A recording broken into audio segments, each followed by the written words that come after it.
What if Darth Vader lived in Return of the Jedi? Let's explore the depths of it in this video. Luke, help me take this mask off. But you'll die. Luke hesitates following his father's instructions, but as he hears his father's determination, he relents and removes the mask. Underneath is a face pale from years without sunlight and covered with scars from countless burns. But in his eyes, he sees no hatred or malice. Vader struggles to breathe for a moment, but then finds himself exhaling normally after a moment's adjustment. He glanced down and saw Luke's hand pressed against his chest, a power radiating from it and coursing through his body. His son was healing him, giving him life. He attempts to protest, but Luke gives him a stubborn look that reminds him much of himself. Rather than fight, Vader allows his son to work. Despite the tender moment, they can only remain there for a few seconds. Vader finds the strength to stand. They depart on their ship to rejoin the rebels on Endor. There is understandably a lot of uproar at the sight of the Emperor's right hand accompanying Luke. Many rebels demand that Vader be detained, while Leia is furious at Luke for bringing him here. She demands to know what possessed Luke to bring a Sith Lord to their camp. Luke insists that he saved him, and he can provide valuable intel about the Empire. At the very least, it would allow them to give him a trial. Leia is far from convinced, knowing that the prisoners they had taken were rowdy and Vader's presence could only rile them up. She only wishes that Luke is right, before informing the rebel leaders of the situation. A few hours later, all the highest-ranking Rebel Alliance officers, headed by Admiral Akbar, are assembled to oversee the trial of Vader and the other captured Imperials. Lord Vader, you stand here accused of crimes against the galaxy. Do you deny these claims? No. But nor do I deny my actions in saving my son. He had decided to forego his helmet and expose his scarred face to everyone. Despite that, he stands tall and proud. Luke had given him a second chance in life, and he would not simply throw that away. Nor do I. But one good act does not wash out the bad. Nor does one bad wash out the good. Please, Admiral. Vader could be a powerful ally for the Rebel Alliance. Surely that must count for something. We are not talking about one bad act, Luke. We're talking about thousands, countless lives lost, on Alderaan alone. Enough! As I said, I do not deny my crimes, and I will accept any punishment you pass down after the war. Because let us be honest, you need me right now. And how exactly do we need you? You might have defeated the Queen, but 1,000 maggots emerged from its corpse. As we speak, 100 warlords are fighting for control of the Empire. You will have to fight each of them to restore your republic. Or you can allow me to bring them into line. To prove his point, Vader casually begins choking the highest-ranking Imperial prisoner with the Force. A dozen rebel guards immediately point their blasters at him, while Luke shouts for him to stop. Let us make your He position ignores clear. them and approaches the You are cowering now prisoners. prisoners of the Rebel Alliance. If you value your lives, you will cooperate with them. If you cause trouble, rest assured you will not survive to see your executions. The prisoners quickly nod their And there are heads, 1,000 and Vader more releases just like the Imperial him, officer. who fear my name and reputation. Allow me to help, and I shall bend them to your will. Despite their misgivings, it is a tempting offer. Though they won a great victory, the rebels are still outnumbered, and the prospect of convincing some Imperials to surrender peacefully is appealing. Reluctantly, they agree to allow Vader to aid their war effort. A task force of veteran rebel troops and a few Imperial defectors is assembled to help Vader. Luke, Han Solo, and Chewbacca are tasked with watching his activity to ensure he will not betray them. Leia, meanwhile, will act as an ambassador. Oftentimes, the sight of Vader is enough to convince the garrisons to surrender. If not, his knowledge allows the rebels to quickly capture these facilities. This task force captures dozens of Imperial strongholds with little resistance. Along with the bases, they also capture weapons, starships, and facilities that allow the rebels to strengthen their forces. Thankfully, Vader shows little inclination towards politics and administration, happy to delegate those tasks to Leia, whom he introduces as his daughter, much to her dismay. However, it improves the rebels' standing as his presence also serves as an important figurehead, giving the rebels an air of legitimacy and continuity to the Empire, and convincing some moderate planets to join them. Vader spends most of his time training Luke in the ways of the Force. Though he is no longer a Sith Lord, he still sees merit in understanding the dark side, and proceeds to train Luke in his abilities. He still remembers how the Jedi were blinded by their righteousness, and how it allowed the Sith to gain power right under their noses. He was determined not to let Luke suffer that same fate.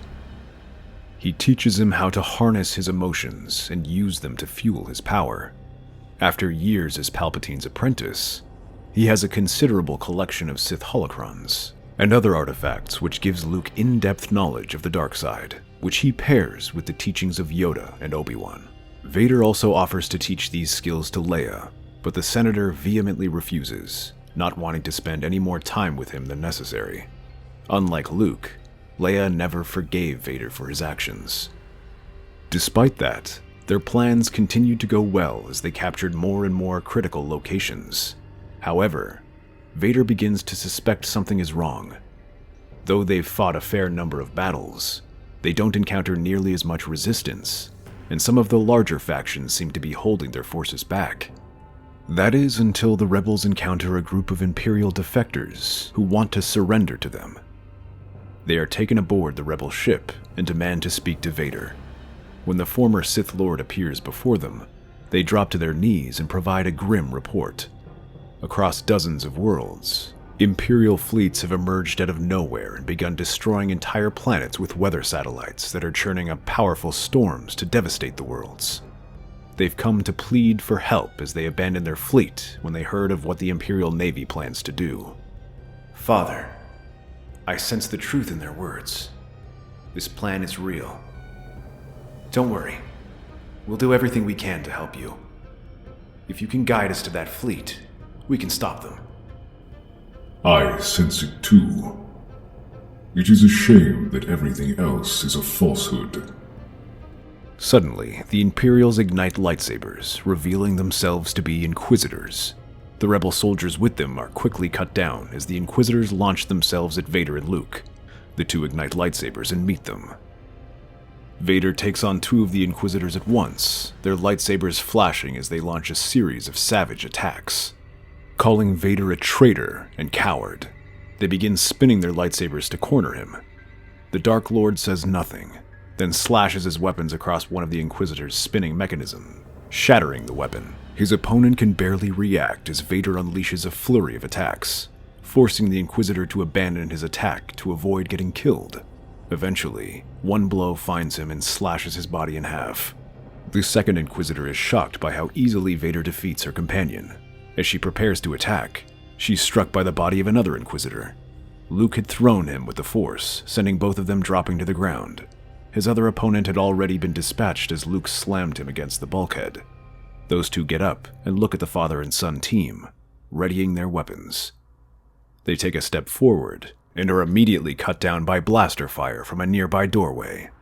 Han Solo and Chewbacca step out along with reinforcements. The last of them is Leia, who demands to know what happened. It appears the Empire has assassins after us. A shame that we do not have one to interrogate. Sorry about that. Not like I'm thinking of keeping Inquisitors alive when I see them. I don't think we have to worry about that. Luke points to the Inquisitor he had thrown against the bulkhead. The assassin begins to stand up and looks to see all his companions dead and the rebels gathering. Rather than surrender, he unleashes a force push, shoves the soldiers aside, and rushes towards Leia. She attempts to fire her blaster, but her shots are easily deflected. However, before he can reach her, a green lightsaber slashes through his arm and severs it. Luke stands over the Inquisitor and shoves him to the ground. There's your prisoner. Vader nods approvingly and checks in on Leia, who is thankfully unharmed. Vader, Leia, Luke, Han, and Chewbacca then take the Inquisitor to a holding cell where they interrogate him. Vader and Luke use their mind tricks to begin to probe the Inquisitor's mind for answers. From there, they learn about Palpatine's contingency plan and Operation Cinder. They also learn that the leaders of this Imperial faction, Admirals Rey Sloane and Gallus Rex, were assembling their forces on Jakku. The Inquisitors were sent there to assassinate Darth Vader to prevent him from reuniting the Empire under his control. Leia informs the Rebel Alliance of this development, who immediately deploy a fleet to capture Jakku from the Empire. At the same time, Leia, Luke, Han, Chewbacca, and Darth Vader take the Millennium Falcon and go down to the surface to find Rax and Sloane to capture them. As they exit hyperspace, they are greeted by hundreds of Star Destroyers. It seemed like the vast majority of the Imperial Navy remained here, but for once the rebels had a numerical advantage and engaged the Imperial Navy in battle. Using the information gathered from the Inquisitors, Vader can locate the powerful Jakku Observatory, where they would find Rax and Sloane.